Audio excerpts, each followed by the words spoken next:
na pwede na niyang simulan ang pag-i-ensayo ng kanyang nen. Araw-arawin niya rin ang pagsasanay ng 10. Siyempre, ganoon din sa'yo.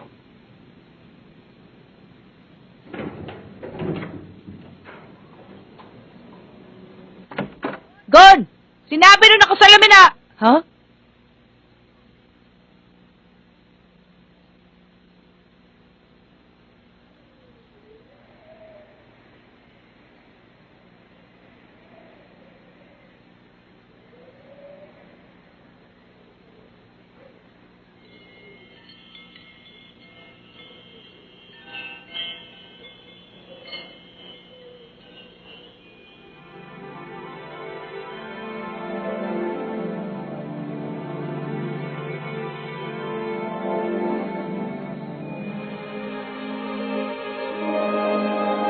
Anong ibig sabihin nun? Ang sabi ko, hindi ka maaari mabigyan dito ng kontrata. Aaminin ko na sa'yo, humanga ako dahil madali mong nakita ang opisinang to na hindi nagpapatulong sa iba. Pero pasensya ka na, Iho, dahil talagang hindi kita pwedeng irekomenda sa aking mga kliyente. Naiintindihan ko kung hindi ko pa nararanasan ang aktual na trabaho. Hindi naman sa ganun. Ah? Hindi naman importante sa akin kung meron ka ng karanasan. Meron din akong kliyente na ang gusto ay mga baguhan. Pero, mas mababa ka pa sa isang baguhan. Anong ibig mong sabihin? Isa akong hunter at meron akong license card. Hindi to peke. Oo, totoo nga yung license card mo. Kaya lang, hindi pa rin natatapos ang pagsusulit mo, bata. Nakikita ko sa'yo. Anong sabi mo? Ano nakikita mo? Nakikita ko? Dito sa aking likuran.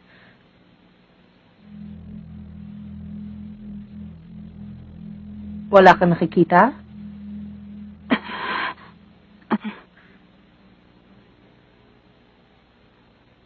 Bumalik ka na lang dito kapag kaya mo nang makita yon. Isa yon sa kondisyon na hinahanap namin. Ano bang nangyari? Wala talaga akong makita. Pero may nararamdaman akong kakaiba dun sa loob kanina.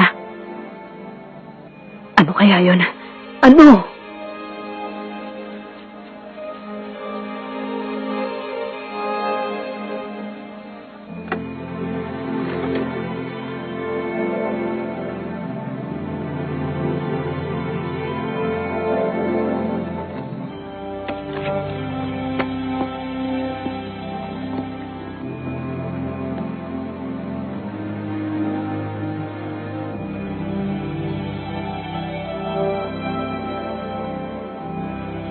Master, sana hindi ako magkamali.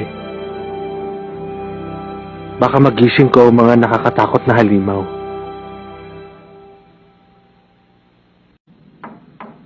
Papasok na ako!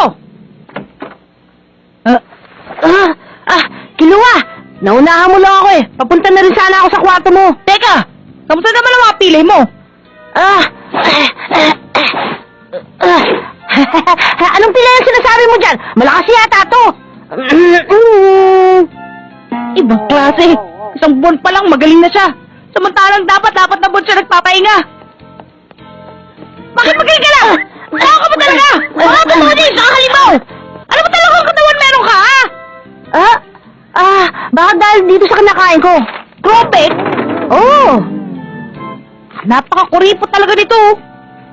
Hindi ba meron kang sasabihin sa akin? Oo. Tignan mo. Ticket? Oo, pero hindi yan mga ordinaryong ticket, Gon. Para yan sa laro ni Hisoka. Alam mo bang sikat na sikat yan si Hisoka? Yung iba halos magpakamatay na makabili lang ng ticket. Pero dahil malalaro ako sa ika-200 palapag, madali ako nakabili ng ticket para sa ating dalawa. Alam mo, marami akong narinig tungkol sa kanya doon. Pero talagang napakahusay niya si Hisoka. 11 beses na siyang nakipaglaban. 8 panalo at 3 talo. 6 patay. Doon sa 3 talo niya, hindi talaga siya nakipaglaban. Nagparehistro lang siya pero hindi nagpakita sa mga tao ng araw ng kanyang pakikipaglaban. Masyado talaga siyang sumpungin. Sa madaling salita, kapag nakipaglaban si Hisoka, hindi siya matatalo. Tama. Hindi lang yun. Meron pang iba. Doon sa 11 laban na yun, nagawa lang naman ang katunggali niya ay 4 na puntos. 3 beses na tinamaan at 1 beses na bumagsak. Sabi nila, lakas daw niya si Hisoka, pwede nang itapat sa isang hari ng palapag. Nakakatakot. Sinungaling. Wala naman sa itsuri na natatakot. Siya nga pala, ang matindi niya nakalaban ay yung Castro. 3 dun sa 4 na tamang tinamo ni Hisoka, si Castro daw ang may kagagawan. Siguro, ito na ang laban ng tadhana. Sa larong ito, mapag-aaralan natin ng konti kung paano siya lumaban. Makikita mo kung paano siya lumaban ng seryoso. Pero ayos lang kaya? Ha? Alam mo naman na nangako ako noon kay Ginoong Wing, di ba? Ha? Bakit naman hindi ka maaaring manood? Wala naman tayong gagawin masama. Manonood lang tayo ng laban. Hindi pwede. Kapag pinanood mo ang laban ni Hisoka, para ka na rin nag-aral ng Nen. Papayag kita Ginoong Kilua. Pero ikaw Ginoong Gon, mabuti pang magpagaling ka muna ng sugat mo. Maliwanag. Yun lang, magpahinga na kayo. Ang labo naman. Kilua. Hindi pwede. Aakit na po ngayon ng Ako na lang elevator. mag-isa ang pupunta doon at i-video ko ang laban ni Hisoka para mapanood mo. Aakit na po ngayon ng Ang halaga pa naman isa ticket, 150,000 na Genny. Sa halaga nito, pwede na ako makabili ng isa pang libo. Elevator, robot! Nakakasag talaga! Aakit na tayo ngayon. Sige, mauna na ako. Sige.